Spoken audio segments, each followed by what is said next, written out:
मुसलमानों का सबसे बड़ा जवाल आज अरब की अय्याशियों की वजह से है। हम जानते हैं कि अरब इन अय्याशियों की वजह से यूरोप की गोद में बच्चे की तरह खेल रहे हैं। यूरोप ने जिस तरह बच्चे की उंगली पकड़कर उन्हें पीछे पीछे चलाया जाता है, आज अरबों को यूरोप इस तरह पीछे पीछे चला रहा है।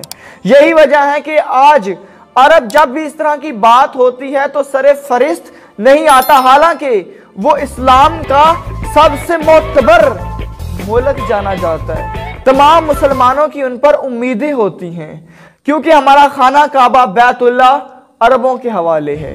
इसलिए सब तमाम मुसलमान उम्मीद करते हैं कि हमारी मदद भी अरब की तरफ से आएगी।